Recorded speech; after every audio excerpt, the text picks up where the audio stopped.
And we're live. Hello, everybody. Welcome.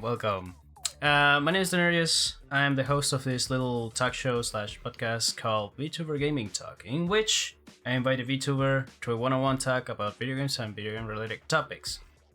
And today, my guest is a very special friend of mine that I've been trying to invite since, well, I don't know. How long have we met at this point?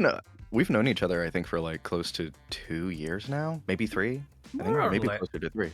Maybe close to 3, yeah. A long time ago. Yeah, when did pretty much. when were the Cody Heidi auditions again? I think that was around a year ago. Because if I remember No, correctly, it definitely wasn't a year ago. I don't know. I know the anniversary for the Kohai was like this year for the first year of them and 2 years of Lady. So, yeah, that's that. I think it was even more than a year ago, almost 2 years maybe. Hey. Oh, going on 2 years. Yeah. I think we're close to 3. I think like when we hit because I met you guys I met you in like June of whatever year because that's when the auditions were occurring. Pretty much. Yeah. We've known each other for a while at this point. Anyway, would you like to introduce yourself? That's the point. Hey. Oh yeah. So I am MVSupreme. I'm a longtime friend of Dent. He's been trying to get me on the show for a long time. I do voiceover. I do a bunch of other tasks in the background. I stream sometimes. I would like to stream more, but time has escaped me a lot. Not, but I don't mind. But Den's been trying to get me on his show for a long time now, and I finally got a model within the past few months, or a working model and everything. And yeah, so now I'm here. We've been like, all right, let's figure out a date. Might as well. Yeah. It's a pretty busy man to get a hold of lately, so that took a minute. That said, I tell him all the time, if he just like messages me and I'll find time. I will always make time for friends if they message me and be like, hey, let's do this thing. Oh yeah. Which still reminds me, we still have unfinished business. Oh yeah, we have a lot of unfinished business. Yeah, pretty much. I was thinking of just canceling that Pokemon randomizer, and that wasn't going well. Well, it wasn't going well for me because you kept killing all my Pokemon. Yeah, I can't. I mean, I was losing Pokemons too. I'm really good ones at that. So yeah, but you were killing my best ones. Yeah, that's what I was feeling worse about. I honestly didn't even care about my Pokemon. I was more worried about yours. We're going to have round 2 of that when time stabilizes, and it's going to be great. I hope so, yeah. Oh, good lord. But yeah, that was an experience. Yeah. For those who don't know, I think it was around a year ago. Me and Envy started like a Nuzlocke, a randomizer Nuzlocke of Pokemon Emerald, I think it was? Yep. Yeah. Yep, Emerald. Of Pokemon Emerald, and I think we reached out... which gym was it? We made it to... we were about to go into the Team Aqua hideout, is where we got. I think it was Gym 5 is what we got to. Yeah, it was Gym 5, I believe. And what essentially ended up happening is like, because you were still in school at the time, and so you had a bunch of school stuff come up, so we had to just like put it off. Yeah. Yeah. But I mean, that's life and time, and we, like I said, we can always get our revenge. Oh yeah, you can always start over if needed to. Yeah. But by the way, I'm a little like I look a little fuzzy. Is that fine, or is there something I need to do on my end to help with that? No, it's fine. Don't worry about it. Okay. It happens. Cool. Like it's a thing with OBS Ninja sometimes. Like it lowers the quality, like it was a stream. So it happens. So it's normal. So it doesn't lose the connection. Gotcha. I think the similar thing happens to Discord, but Discord just straight up stops and then goes back to the quality it was once the internet stabilizes. Yeah. Oh, you want to know what it might be? It might be less the quality and more the green screen I have. Oh, let me check. Yeah. Filters.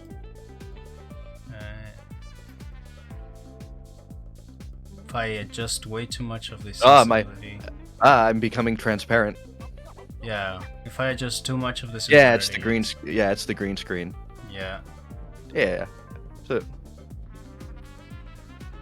Yeah, it's okay. I mean, like, that made it a little bit better once you made me more, not transparent. Yeah. Don't worry about it.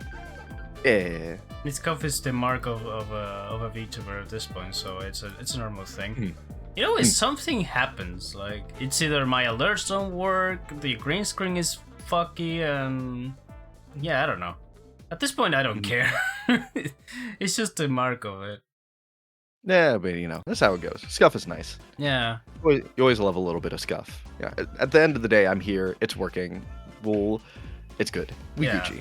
Yeah, we're good. We're good. Anyway, the usual first thing we start outside of like related content and stuff. It's the question that everybody just asks sometime, one way or the other. What is your favorite game or games? Like, if you have a list or something, you can give it to me. I have a list, but I guess I should preface this question. Do you want to know my favorite games, or do you want to know the games that have had a huge impact on me as a person? Favorite games first.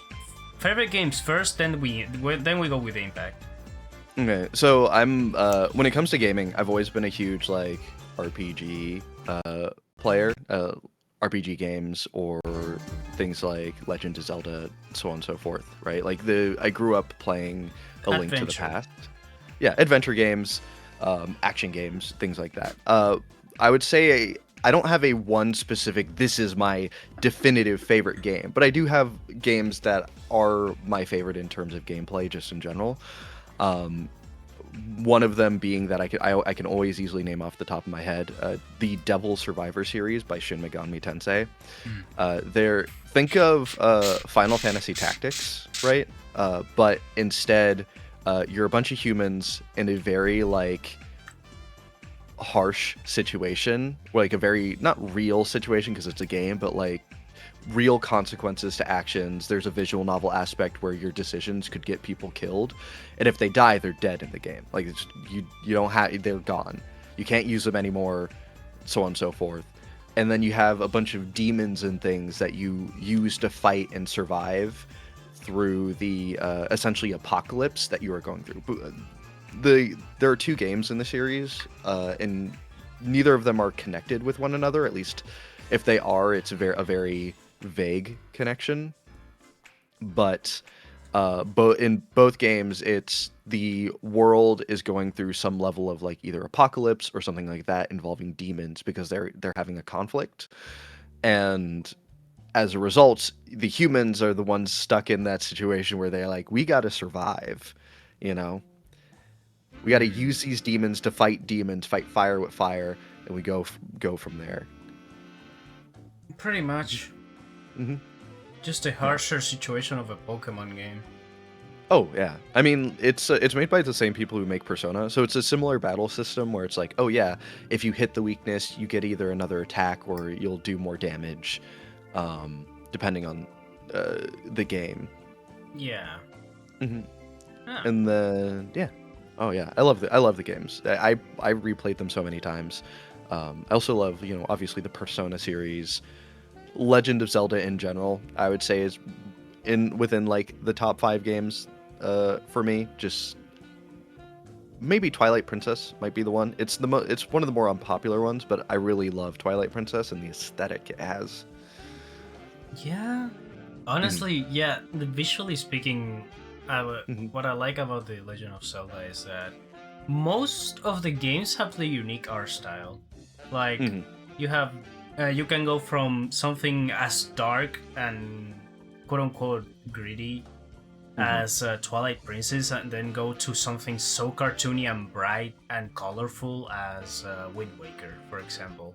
Or go Yeah. from the colors and vibrant environments of the 64 games Hmm. to something even either brighter or more light as Breath of the Wild, for example.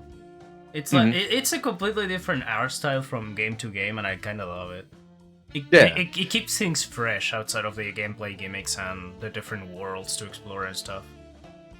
Yeah. And it's always like it's a different take on how they do their stories, and every time. Um, but I really enjoy the games, and I like that they try new things. Like even the Breath of the Wild games, I really enjoy. I know some people are like, this isn't a traditional Zelda game, but What I is a traditional Zelda game at this point? well, a traditional Zelda game is honestly like the original Zelda for the NES. But that's the thing. On this, at least for the Legend of Zelda franchise, they Hmm. moved on from the dungeon stuff a long time ago. Hmm. Since at I least think at Link to the Past. I mean they still have dungeons in the new games. I think what people want, right, is I think it's cool to have the open world aspect.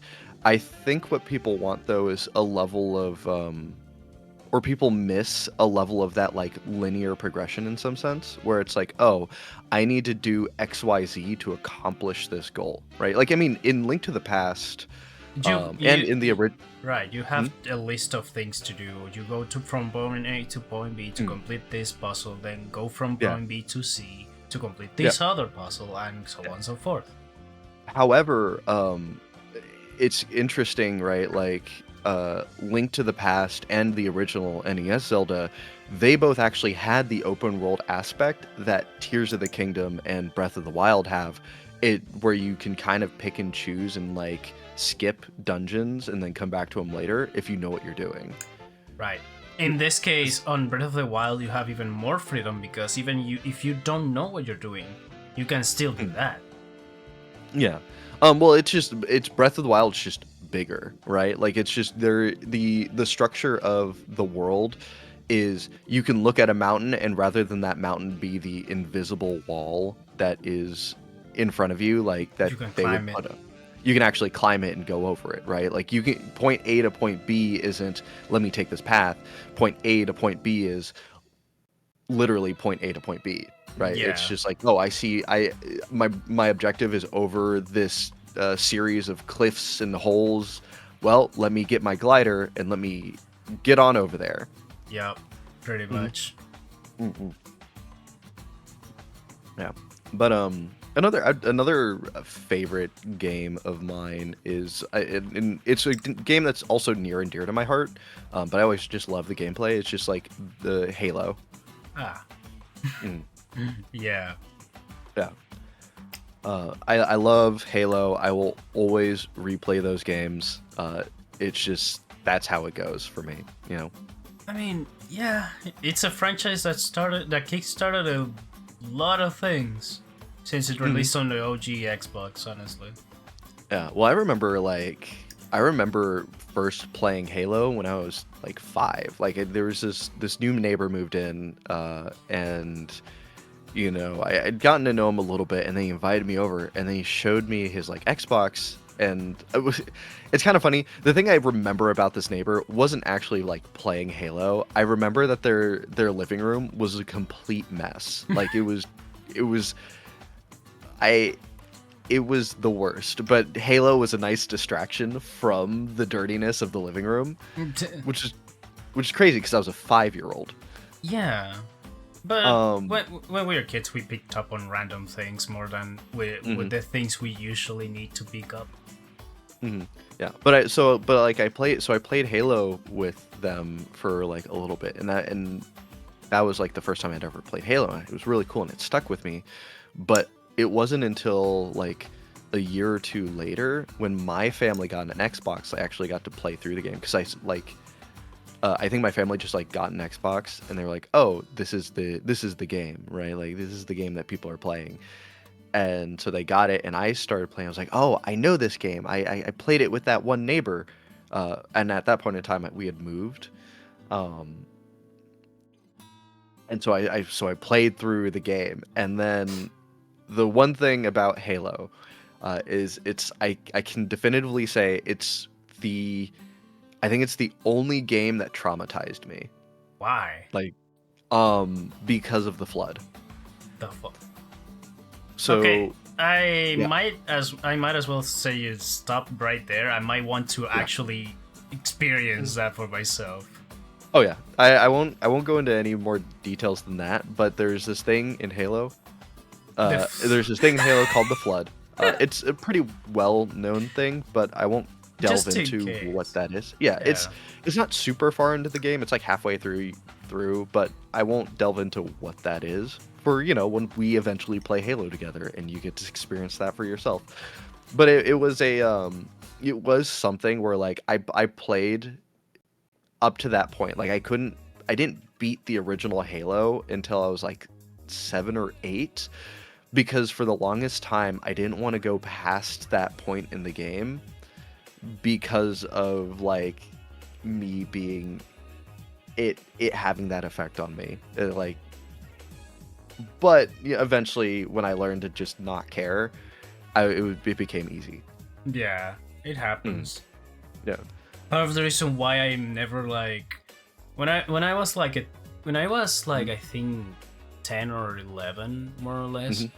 I got a Resident Evil game for my PS2, right? I got Resident Evil Mm-hmm. Outbreak. Mm-hmm.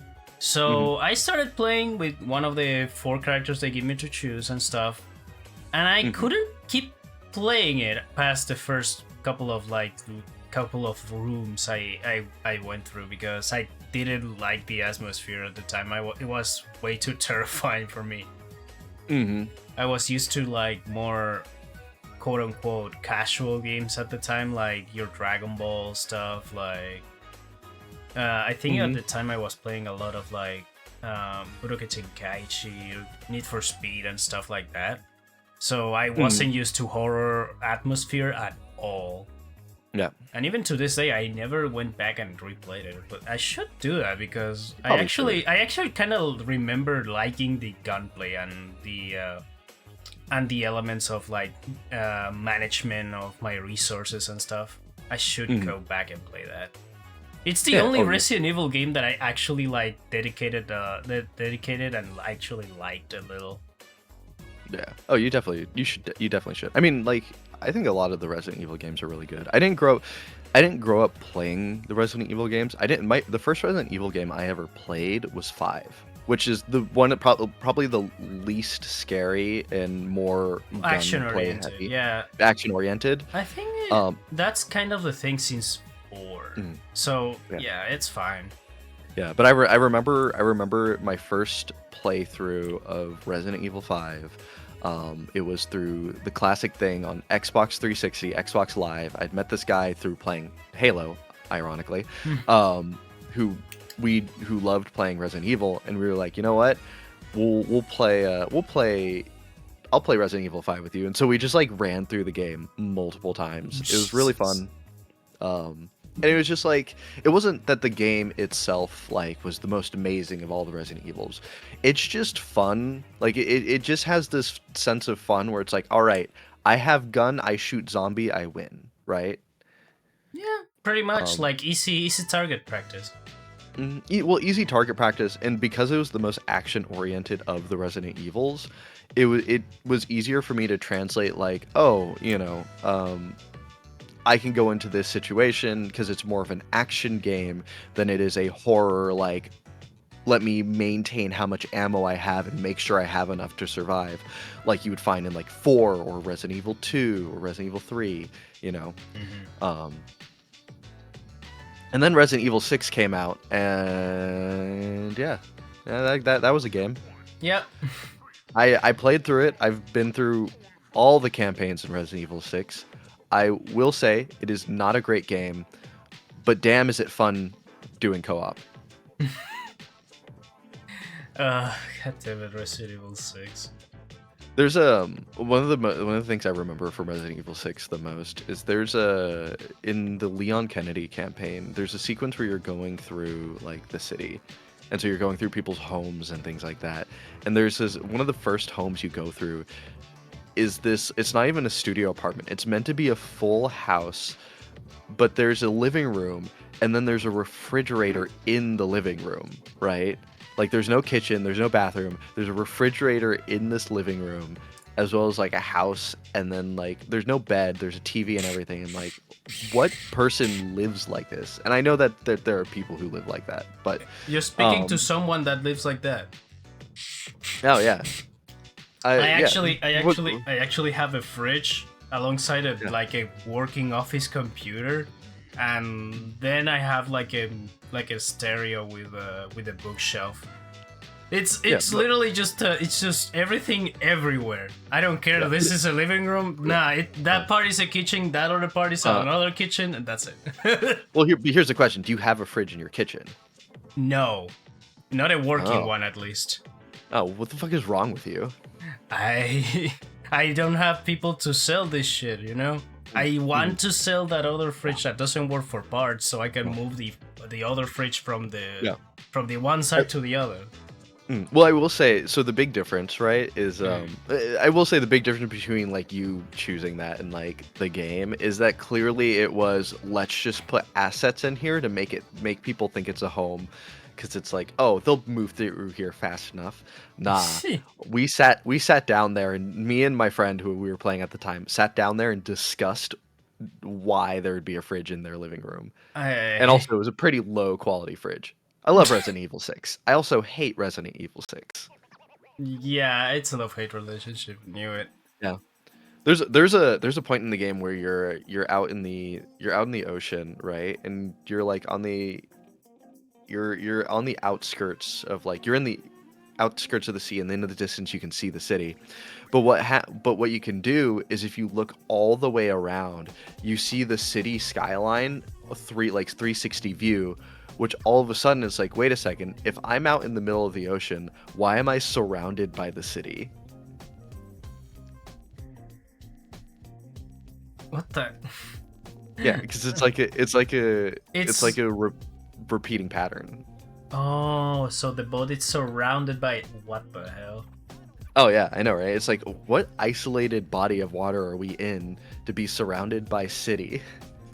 In reality, it was just like just some lazy gameplay stuff, or not gameplay, but like graphical stuff that I think they did. I think Resident Evil 6 had like a shorter period of time to be put out, and so it was rushed. Either way, yeah, I mean, I still had fun with the game. Like I said, don't play it alone. Play it with a friend. Got it. That's the MV stamp of that's how you should play it, in his opinion. Oh god damn it! And I have. What's funny is that I don't even like Resident Evil, and I have most of the games on Steam. I don't know why. I don't even buy them. I think they are from a friend, but still, like, what the hell? I mean, now you gotta play them. Yeah. I have them just gathering digital dust. I don't even like Resident Evil. But you know what? I'm tempted to just give at least Resident Evil 0 a chance. Since they say that's a good remake of Resident Evil 1.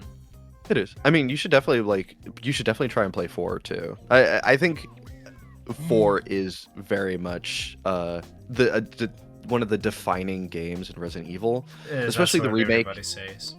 Yeah, I think the remake, especially, you should give a shot because it makes.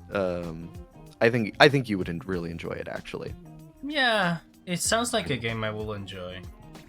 Yeah. But yeah, so going back to Halo on my end, right? I was planning to just play it alone, you know, like give it my first shot, like experience the story by myself, and then do a second playthrough on co-op, like an at least 3-player co-op, because I have a monkey man screaming at my ear that when we are going to play Halo when, and I'm kinda done. I just wanna play it by myself first. Let me experience this story as raw as possible. I would say play the first one by yourself. If you're gonna play any of them by yourself first, play the first one by yourself. The rest of them you could do, I would say, multiplayer. Not because like you can't play them by yourselves, but just because the multiplayer experience of Halo is just really fun, especially with 2 and 3. Mm, and Reach and ODST. damn it. Oh well. Mm-hmm. I wanted to play it chronologically, so I might play Reach first. I think that was the first Yeah. chronologically. Yeah. Chronologically, Reach occurs first. But Reach gives context To something to on Combat in Evolved. yeah. I mean, the only context that it gives you, right? And this isn't a huge spoiler because it's literally the first scene in Combat Evolved. Is at in Combat Evolved, like the original first Halo, your ship is escaping the fall of Reach. Right. Like Reach. The story of Reach is that it has fallen, right? And so you're escaping, and you have one of the greatest characters of all video gaming, the Master Chief, the biggest badass there Trying is. to escape and landed on a ring planet. Yeah. You find this ring because you randomly jumped to it, essentially. Yeah. And you're being pursued by a Covenant battle fleet. Yeah. Mhm. Yeah, I actually kind of remember that from trying to play Halo Combat Evolved for the first time. Yeah, that sounds about right. Yeah. And so Reach. It's Reach basically just a context as to why everything happened on the beginning of the first game. Yeah, essentially, Reach is, hey, you want to watch Reach get fucked? Here you go. What the hell? Mm-hmm. Yeah. Okay. I mean, that's the story of Reach. That's legitimately is like, hey, you want to watch Reach just like fall apart? Here you go. It doesn't. It gives some minor context to a few small things, but overall, like, it there's a huge thing with Reach. So like, I can't remember if the books came out first or if the games came out first, but Halo has an entire like book series which is really good. If you ever have the time to read them, I'd recommend it. I've heard of them, and I think they came out after like Halo, like the game came out. I'd have to check. Yeah, I know it's a trilogy. Like there's a small trilogy, and then there's all like these side stories and everything like that. It's a really well put together series, all things considered, in terms of story, like the written part of the books. I mean, you have a consistent way of like conveying a story on the games, and also you have like a book series that it gives context to some things, but it's not a main attraction compared to the games. It's not like the main source of lore compared to the games, is it? No, it's not. It's a important source of lore, but not a main source. Like there is a weird thing, right? Like when you go from Halo 1 to Halo 2, right? Especially after the ending of Halo 1, there's a time skip that occurs, and it's not like a huge one to where it can be its own game, but it's enough of a time skip where it's like, if you want to know what happens, they allude to it a little bit, but you would have to read one of the books to gain the context of, oh, this is what happened. Because the first book of that, like the trilogy, or at least the little trilogy when it comes to the Chief. The first book is here is Reach, it's fallen. Second book is the events of the first Halo game, and then the third book is the small series of events that happen in between Halo 1 and Halo 2, to explain how they went from Halo 1 to Halo 2. But I think the book existed before Halo 2 came out. Got it. Yeah, it will make sense to have like a book series detailing events of like what happened a little bit, giving some extra context to some stuff, and then do something with the middle point, like what happened between this and this, and to promotion material for the next game. That also works. Yeah, it also gives like a level of like context of like background characters and other things going on as things occur, and what decisions occurred that would cause like Reach to fall. Like there were decisions that were made during the fall of Reach that caused it to fall, because they tried to rush a solution, and it led to a whole other things that have like huge context in the series if you ever got into the lore of it and all these things. I love the Halo lore. It's fun. Yeah, that's why I wanted to play the games like by myself, so I can experience the lore the better way. You for Halo 2, the Halo 2, so fun thing about Halo 2 is that the game was made in a year. It's considered one of the best of the series, and it was made in a year, if I remember correctly. Big thing to know about Halo 2.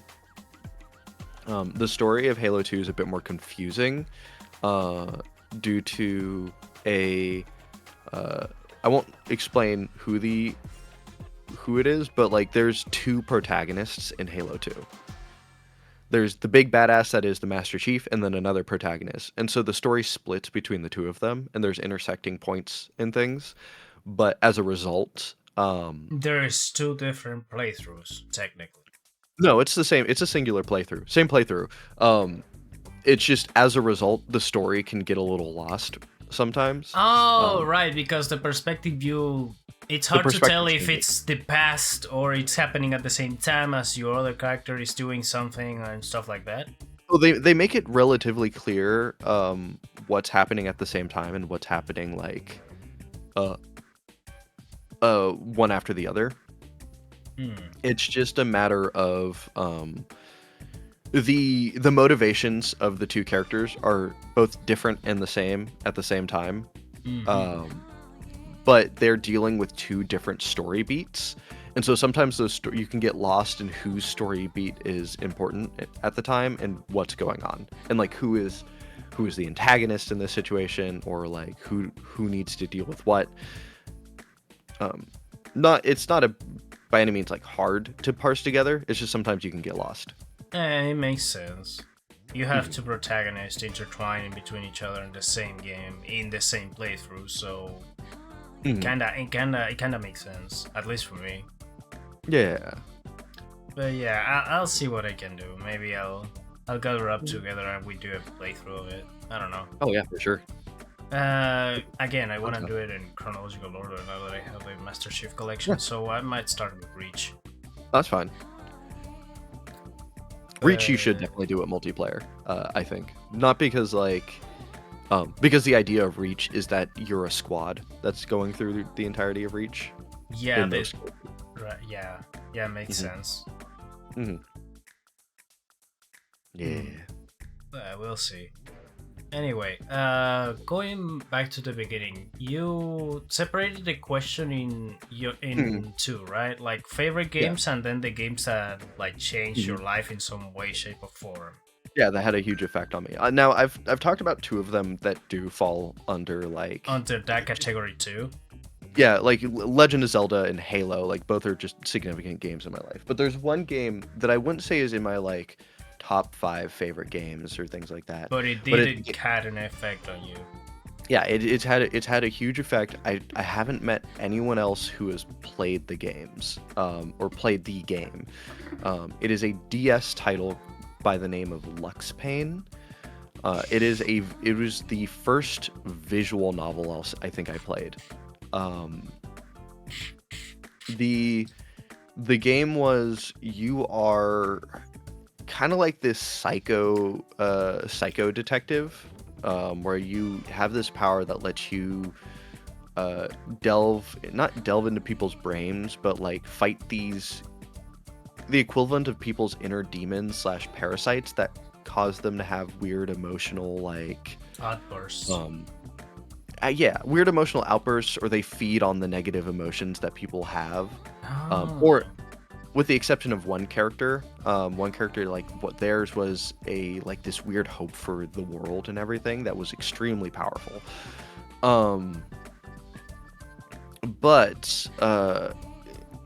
It was a very surreal game. It was the first game of its type that I played. It was very surreal, and it was very grounded in the relationships you made. There was real criminal actions were taken. Like at one point in the game, you're dealing with the guy who's doing a school shooting, right? Like he's a character that you've talked with for most of the game, and he finally lets his kind of creep nature out, There's a lot of dark themes where some characters die when they shouldn't have, and it was very interesting, but I loved it. It was the first game of its type that I played. It had such an interesting premise, and it was so cool. And then the game ended, and when it ended, it was the first time in my life. I played this game when I was in my first year of middle school, but it was the first time, or no, my second year of middle school. But it was the first time in my life that I had ever experienced depression. Oof. Like legitimate, no nonsense depression. And I don't mean to make it sound dark or anything. Because I beat the game, and I was super happy that I beat the game. But then I was going through this sense of loss. Like, there was a period of 2 weeks where I was like, what do I do with my life now? Which a game has never done that to me before. It was a very jarring experience, emotionally, because I remember there was a day where I just kind of laid in my bed and stared up at the ceiling, and I wasn't sure how to fully process. I tried doing other things and so on and so forth, but I remember that, and it's weird to say depression helped me in that sense. It was because it was my first experience with the emotion. It also gave me a new context and appreciation for things once I kind of eased my way out of it, you know. Yeah. It wasn't that the deep heavy emotional depression, when it comes to life. It was just more of it was just my first experience with it, in the sense of I've lost this thing that became part of my life, and at some point I want to replay through the game, and See what's up. now that I have an older, more mature context of what it of what its themes are, and I'd love to delve into it a little bit more and things like that. Mm.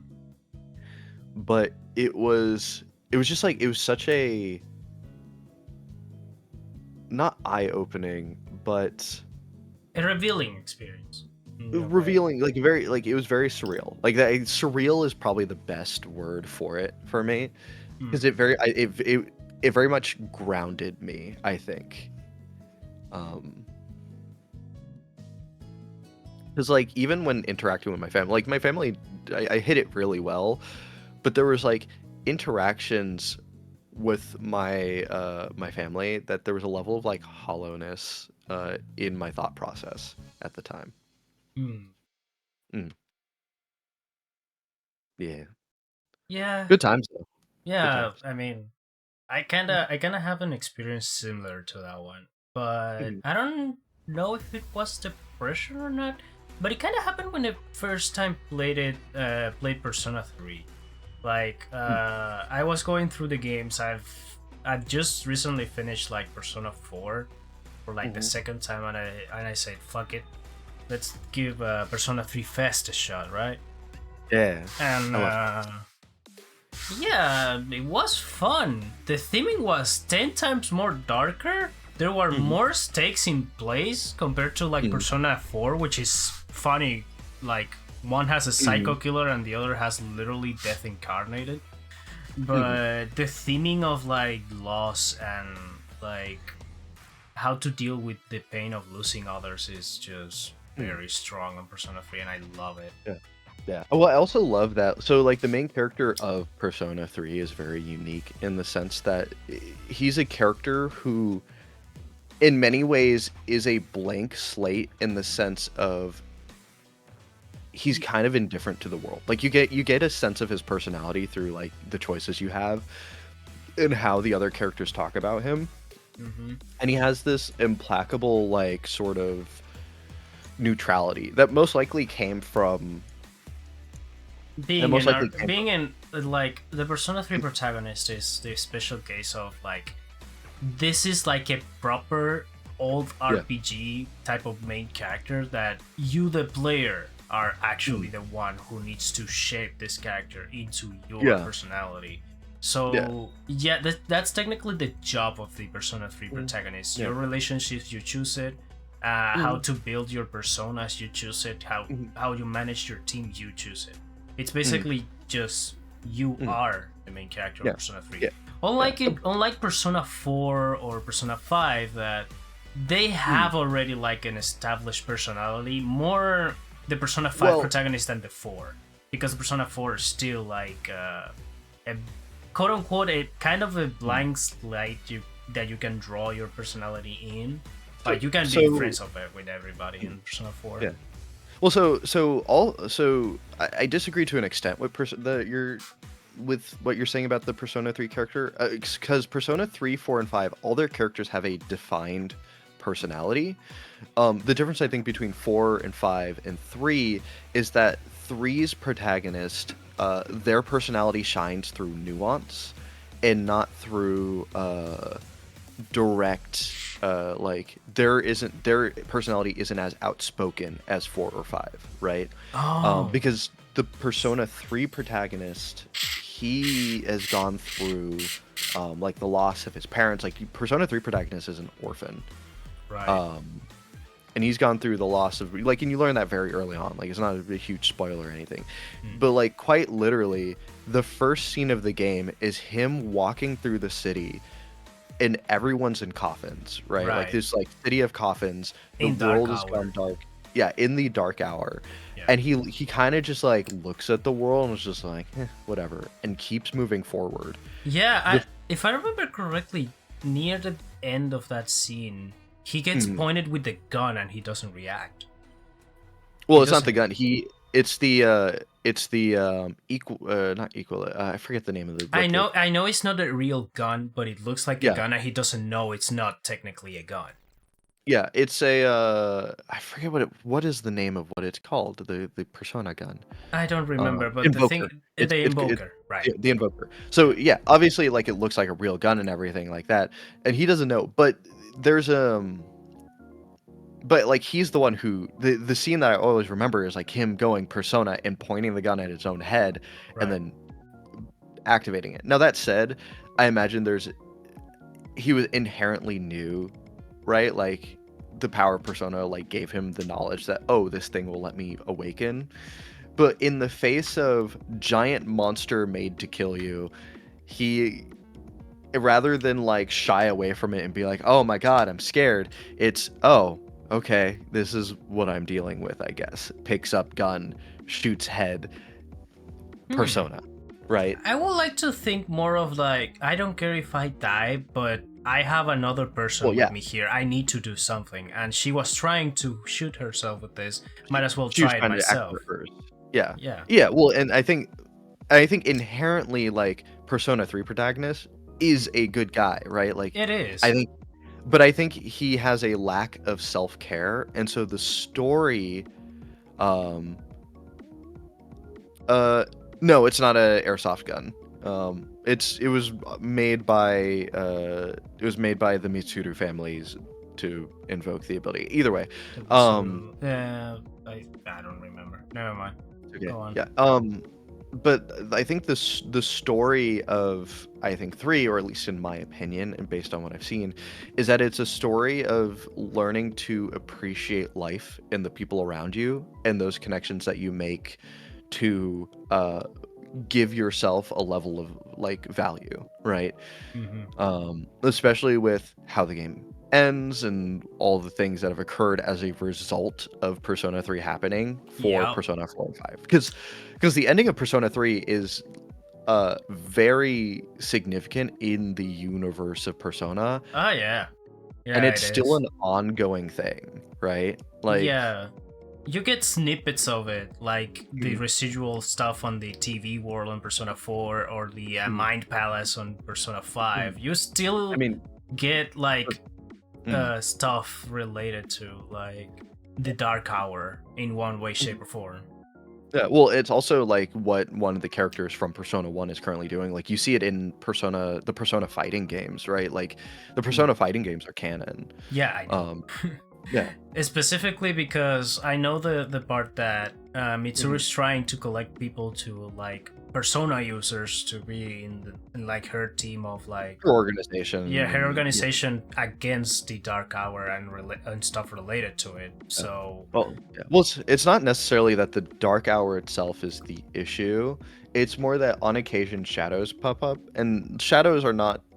There are shadows that aren't inherently evil, because in some ways, like in Persona 4, shadows tend to just be the opposite side of someone's personality or the things that they don't want to acknowledge, right? And Right. in Persona 4, it's about accepting yourself, good and bad. You know, Right. that's why anytime one of the characters is like, "No, you're not me," the copy of them becomes an even more powerful shadow being because they derive their power off of being denied, Yeah. right? Even Um, shadows have subjected to that if you really think about it.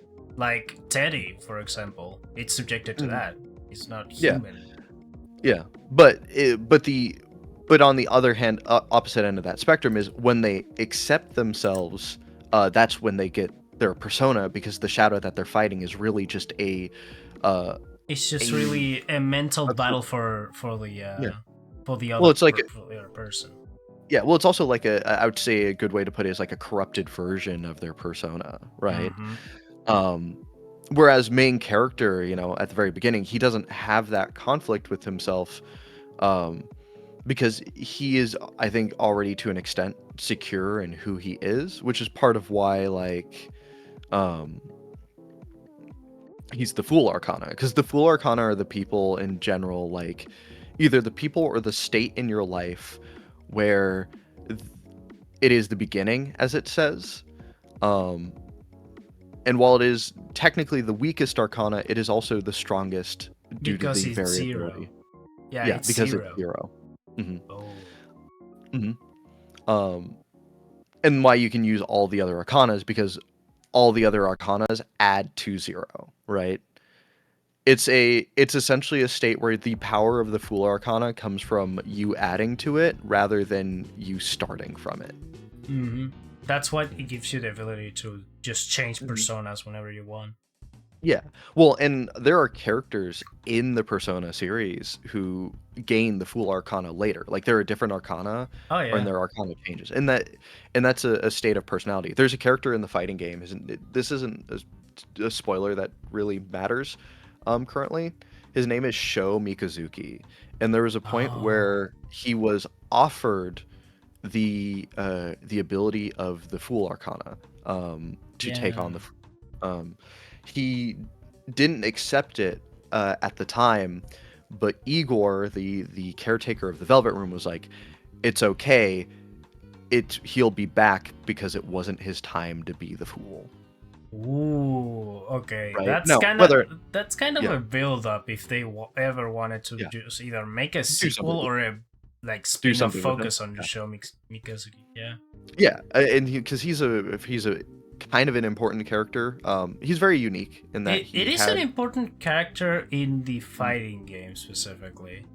I don't yeah. know Well, I mean, like outside, but it's in still the context thing. to in context to Persona, he's very important. Oh There's another yeah, character in 5 that's also in a similar position, not a similar position, but like close enough. he's he's the result of like, what if you were given the power but then didn't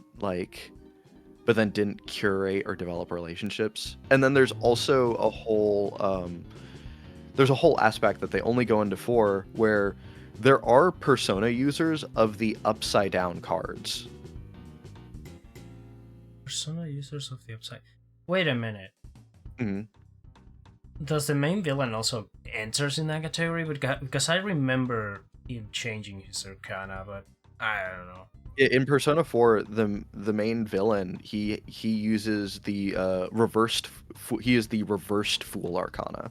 Oh right, that explains why he has Yeah. like the quote unquote reverse version of the starting Mhm. persona. Gotcha. Yeah, there's a little bit more to that whole situation, but I won't go into it too much in case people haven't played it, because they Oh should. yeah. But the implication of him being the reversed Fool means that all other Arcanas can be reversed and have a reversed Twisted version. version. right. Whether it be twisted or not, but there can Well, be reversed users. wouldn't that count for the shadows? Like the shadows Mm-mm, on the fighting no, game that have also a persona? no, Oh, okay, we'll because think.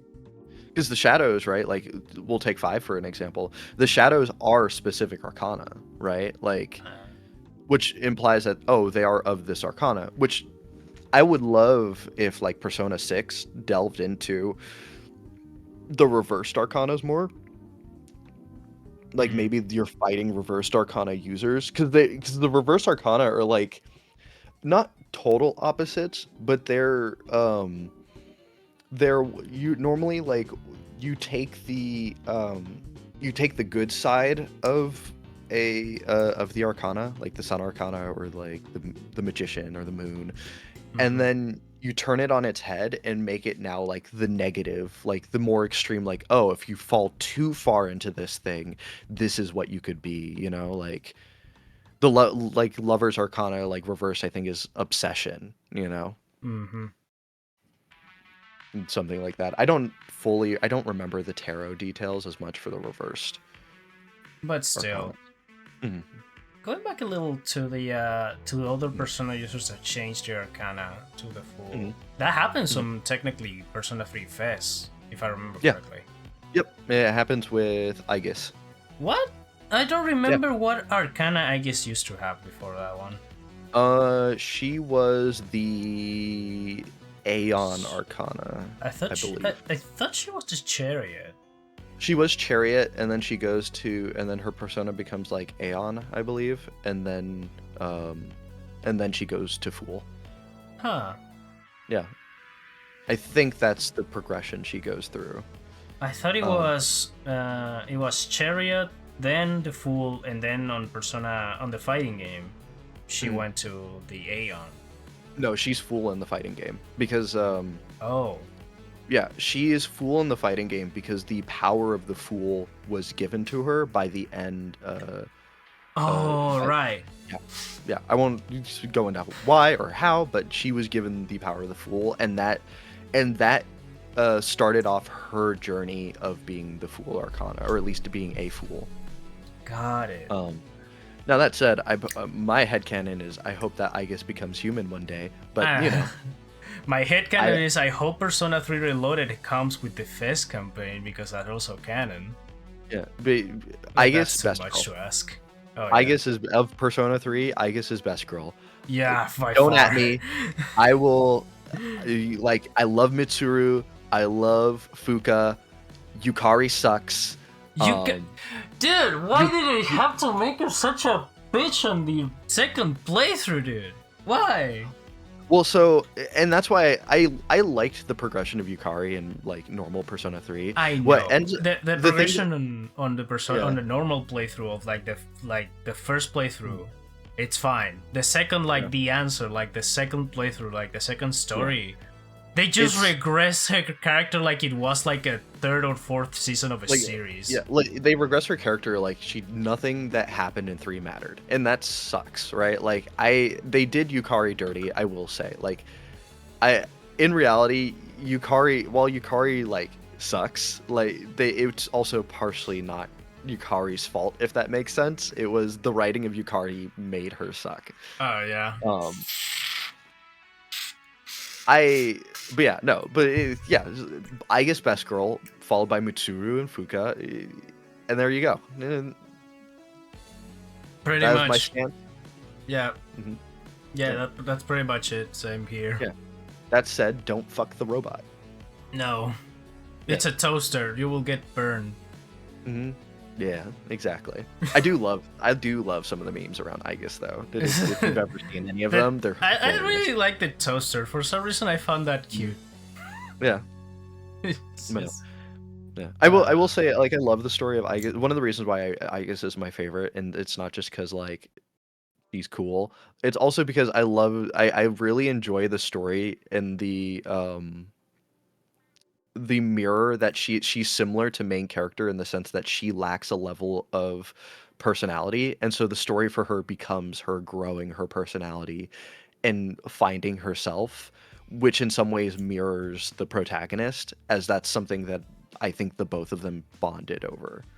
Mm-hmm. Pretty much. Yeah. Ah. Man, I do love going over like story implications of stuff. I mean, me too. I kind of like I kind of like discussing lore in some games. It's actually really fun. Like the Persona series in general, even though I haven't played all of them, I still need to like play through 5 at least once.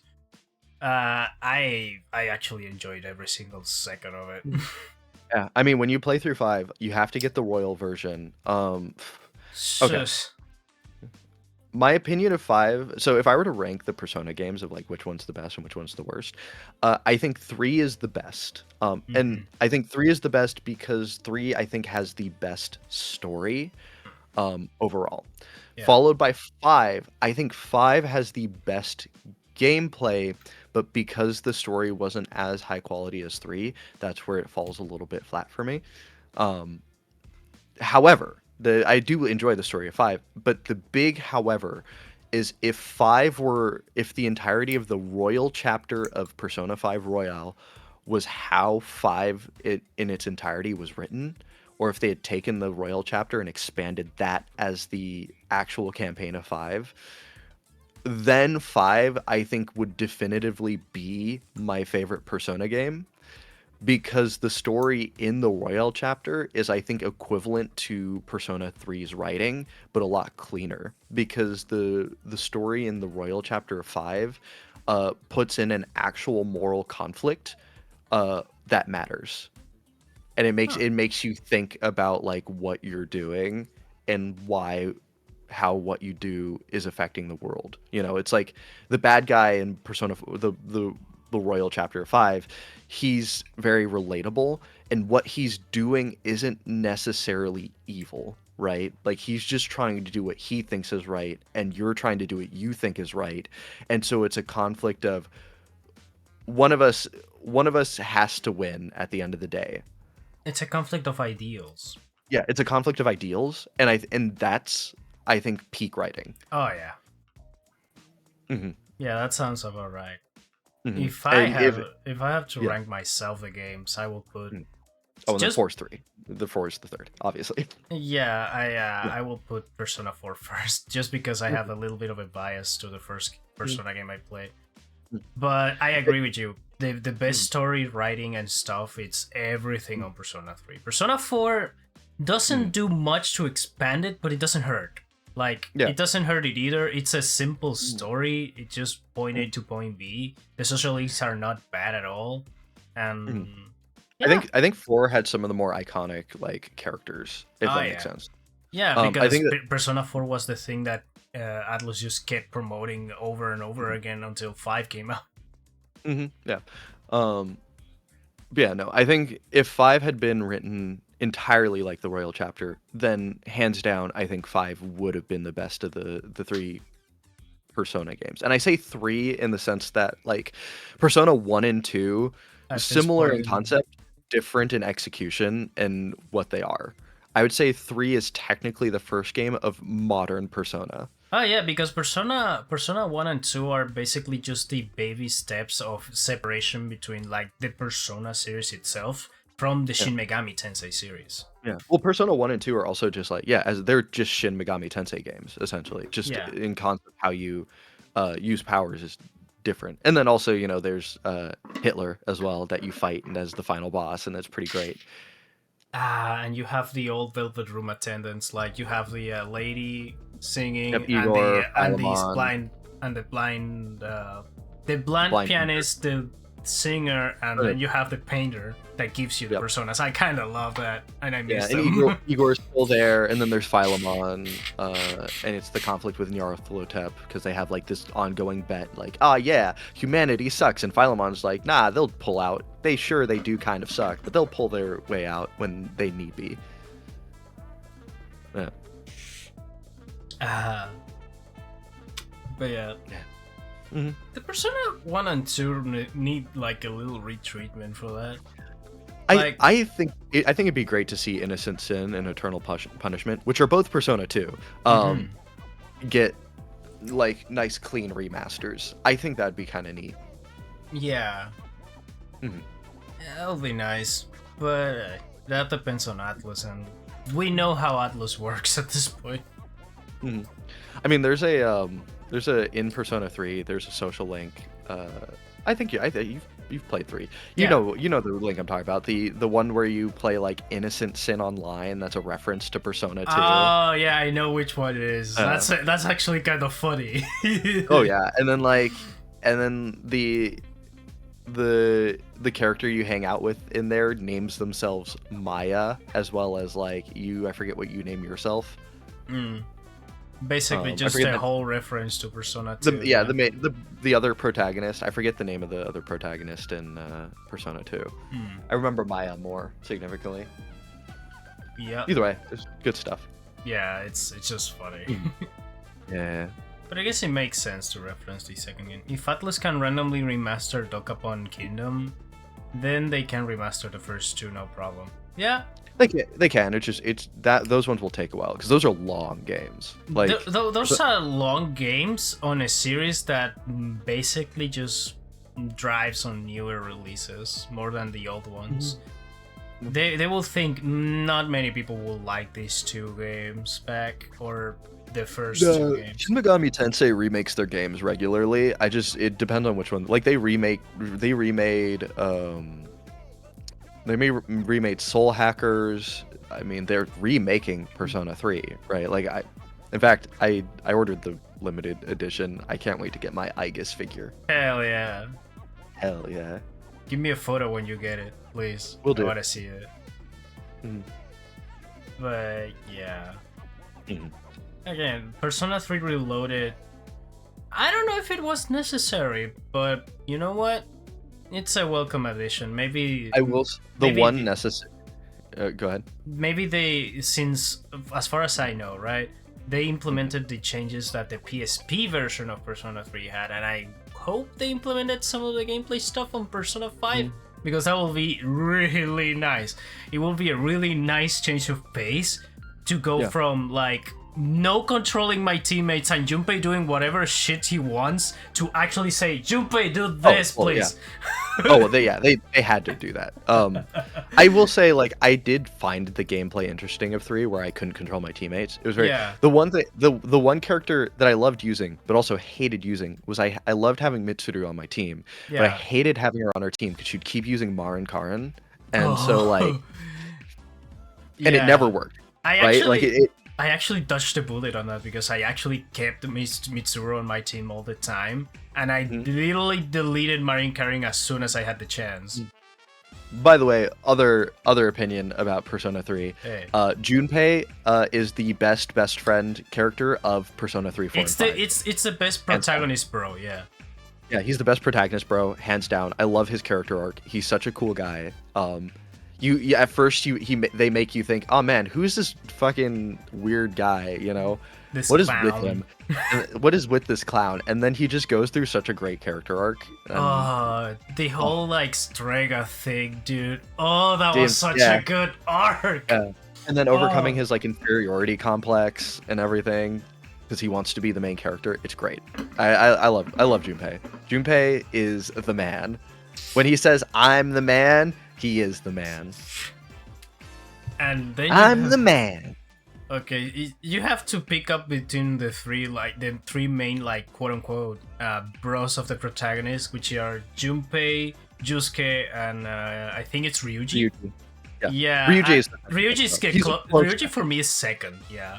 Ryuji is a close second, I will say. I love Ryuji. He's a close second. I just think they didn't do his character arc as well in Persona 5. And then you have Persona 4, which Yusuke is just a mess. Yusuke is just a mess. Yusuke, I don't mind Yusuke, but at the same time, I look at what Yusuke does, I'm like, dude, come on, man. You know better. You know better. Well, he doesn't, but he does, you know. He does and he doesn't, yeah. Yeah. But I love those games. I could talk Persona all day and like symbolism and themes and things like that. I mean, yeah, we could. Yeah. But what other games outside of those? have changed your life a little? Um, I'm just like my brain's going through my mental catalog because I'm also like thinking about like different points in my life. Hmm. Um, Another game that sort of like that sort of changed my life to an extent was Pokemon, which I mean that's that one's a classic, right? Yeah. Um, I wouldn't say as much as other games. Like I love the Pokemon series of games. I love Pokemon games. Um, but it was more of a like a subtle thing where just like I knew that if I ever needed a game to like rely on or play, Pokemon was the game that I could just kind of go to and just do whatever, right? Like I'd play it, I'd replay it, and then keep going. Specifically, the Gen 3 Pokemon games, Emerald, Sapphire, Ruby, the one we did a randomizer of. Right. Um, because I remember like just having my DS or my Game Boy and just like playing those, you know. Yeah, it makes sense. It's just a pick up and play type of game that you hmm can go back whenever. There's no like time limits. There's no tying to the game. There's no any Yeah. story that hooks you. It's just an adventure that you can go on and off. Yeah, there's no like unlike Lux Pain, which I experienced with depression for the first time. There's no like deep inner thoughts when it comes to Pokemon. It's just more like there's a level of like comfort that came from Pokemon, um, where I'm like, okay, cool. It was one of the games I think that maybe like defined my love for RPGs. Um, though a game that I know not many people have played, and it is one that I think like defined a mentality that I have on games. Um, it's a game that I've actually not played, or at least like I've played one of them. I haven't played the other, and I actually have a copy of the game on my shelf right now. It's a rare game to get, and part of the reason I haven't played it is because I don't want to open the box because it's still sealed. Yeah. Pretty much. It's a series called Mana Chimea, specifically Mana Chimea 2. It have you heard of the Atelier series or the Atelier series? Atelier. No, actually. No, I Okay. haven't. So the Atelier series it's a big series of game, JRPG. It's you're an alchemist. An atelier is essentially another word for like an alchemist. Hmm. You're an alchemist, and you make things, and you go on adventures, and you get ingredients to build your potions and gear and things like that. Mana Chimea is sort of like a side game in that series. It's its own kind of isolated series, um, where you the main character are going to an academy called Alrevis Academy, and you're learning alchemy. So the game takes place over the course of like the years of your academy experience, and every action slash like what you do passes time, similar to Persona. Hmm. Um, the Uh, it was on the PS2. The first one, I think, yeah, they were both on PS2. Though you could get the first game on PSP as well, and the entirety of the first game is on PSP. Um, the the reason the game sort of like defined me, there was a period of time where I was watching someone do a playthrough of it, but it wasn't like a let's play where they were commentating.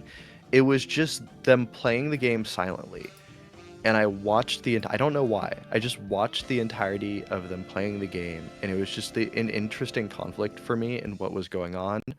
And it was a game that just stuck to me, and I always like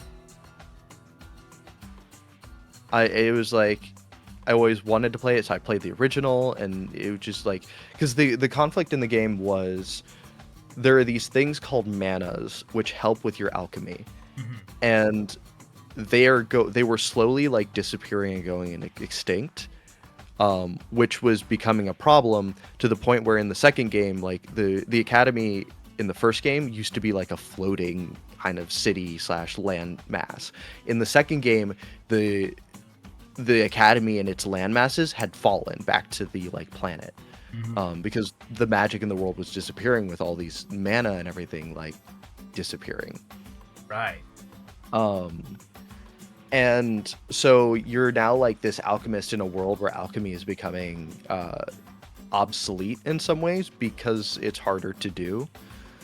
They're still valuable, and you know, if you're a top alchemist, you're a top alchemist, but it's just like there's no value. And it was interesting in the sense like the relationships that you have in the side stories that you could see in how you built things.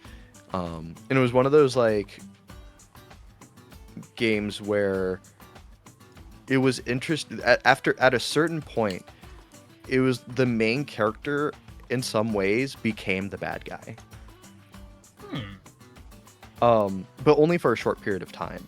But regardless, you know, he became the bad guy, which was fascinating in its own way. And it's just like, and the game always stuck to me to the point where like, I love the game. I play, as I said before, I played the first one, and the second one has like a similar gameplay style and everything. But to where I had to get those games. Like I had to own both of them. I had to like, and the characters stuck to me and everything like that. There's just this weird soft spot in my heart for it. And it didn't do like, it wasn't like I played the game initially. I mean, if you still need to play one of those games and you have the physical version and you want to open it, you can always emulate it. I think there should be a ROM. I definitely could. What I might do actually is I kind of want to get a second copy of the game that's already been opened, because I want to do it like the old PS2 way, like play it on my PS2. Oh, that would be nice. Yeah. Yeah. Yeah, that sounds like a good idea too. And it might be cheaper because it will be just already open and sort of use, maybe. Yeah. Oh yeah, it's in that's the I don't know. It's just like it was a game that always stuck to me. I couldn't truly explain why. It just I will say I watched like it. I watched the playthrough after like this is post Lux Pain, I will say. Like so post Lux Pain, like there's the way I see games post Lux Pain is different, right? Like Zelda is, you know, something that I played when I was really young, and so that's why it was like a significant like nostalgia in life, you know, altering game for me, right? Like, but post Lux Pain is when I take games and appreciated them more for what they were. Makes sense. Or at least the story of the games. Because the gameplay of Lux Pain was nothing any like, it was a visual novel, and on occasion like you would technically do these boss fights, which was like break glass, put thing away, done. So yeah, it's another style of like visual novel. Yeah, it makes sense. Jet Set Radio. There's a game called Jet Set Radio Future. I don't know if you've ever played it. Oh yeah, I've heard of it, of Jet Set Radio Future. I want to play it. I played the first one. It was hard as nails, but I kind of love it. It's awesome. It's Jet Set Radio Future. You should get Bomb Rush City. Oh yeah, Cyberpunk. Yeah, I had that on my radar since it was announced. I think you'd love it. I know I will love it. I already know I will love it. I'm still waiting for the moment to just buy it. Yeah, Jet Set Radio Future has like one of the soundtracks that it gave me my appreciation for game soundtracks. Oh yeah. Because in my opinion, it has one of the best, or at least one of the most recognizable and defined soundtracks of games. Yeah, this might be a hot take, but I think at least for when it comes to Sega games, Jet Set Radio is the franchise that has like the best music out of Sega games. Second by just Sonic. Like holy shit. I think I could agree to that mostly. It was such a there was so much character in their soundtrack, like that. There are songs to this day that I have on my phone from Jet Set Radio, like "Funky Dealer" is a really good example of like a song. Makes sense, yeah. Like, yeah, the fact that you have that soundtrack on Spotify doesn't help. It's actually really cool. It was a great soundtrack. Yeah, it is. Uh, I think it's the person who wrote it is Hideki Hideki Naganuma. Naganuma. Yeah, Naganuma, yeah, Naganuma. yeah. Yeah. Naganuma started like working on other like indie games too, outside of like Yeah. Set Radio, I which heard- is fun. I've heard he's a really cool guy to work with. Like that's what I've heard. Like he's just like a really nice guy, and like it's always happy to try new things. I mean, yeah, if the amount of like indie games he collaborated in, it's something to go about. Yeah, it seems like it. Mhm. Like you have Hover, which has also some tracks made by Hideki, but then made by another person. I think their name is Cedric. And the soundtrack of that game is actually really nice. I will recommend it if you want to hear it. Oh yeah, I'll give it a listen at some point.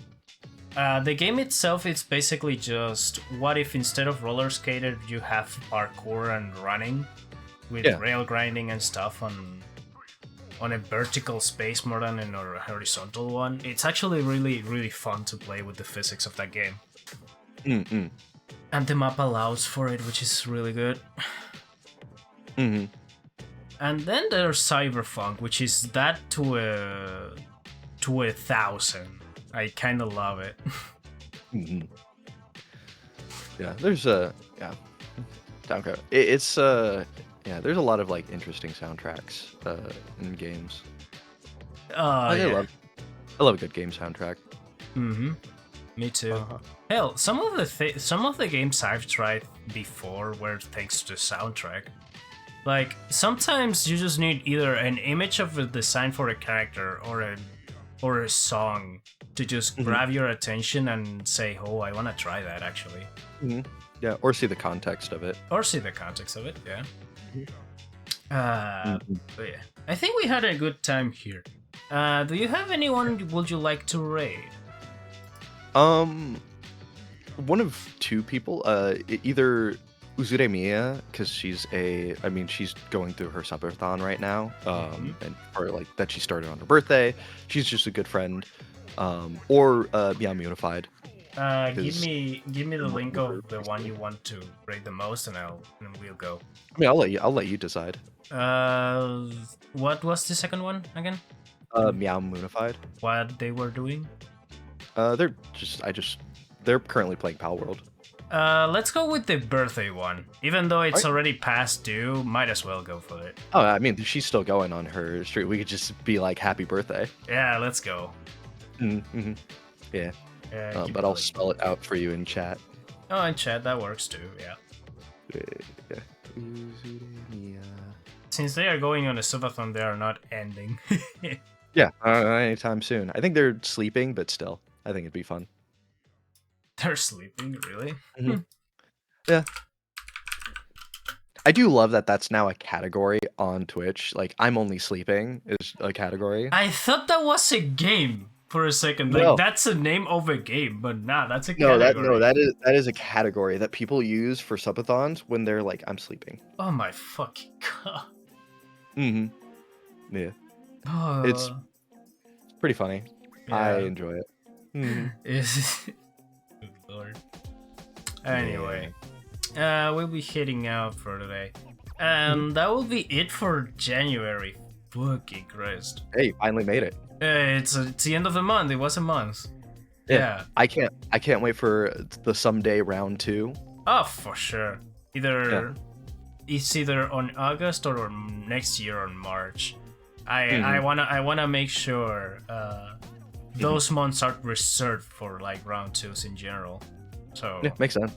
Yeah. Yeah, I'll always happily like talk games, especially if we like go into more like in-depth story things or things like that. You know. Yeah, there's a lot of things we didn't tackle because we just talked. Yeah. Look, we went in. You got me into lore conversations. That's my job here.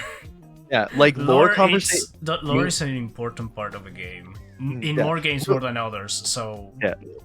Real quick context for anyone else who like listens to this. Because I work in entertainment and film, so I do a lot of stuff involving stories. Like I also as I said, to like do voiceover. So I character progression and building is really important to me, and how to like put together a story. So anytime I'm like invested in the lore of a story, normally I should be able to talk like hours about it, or I can speculate on a lot of different characters and things. Yeah, pretty much. Hmm. I kind of like that part, like just theory crafting of what could come next out of a story or something like that. It's just fun. Oh yeah. And the big thing, right, is like my interpretation isn't the only one. Like there are some where it's like, oh yeah, the dev has been like, yeah, this is the story, and but it's really fun when you have multiple interpretations and you take a moment and be like, huh, I didn't think about it that way. Mm-hmm. Pretty much. Yeah. Anyway, Yeah. before we keep delving into it, we Yeah. might as well head out. We're seeing you guys hopefully tomorrow. So yeah, Mhm. later. Yeah. See you around.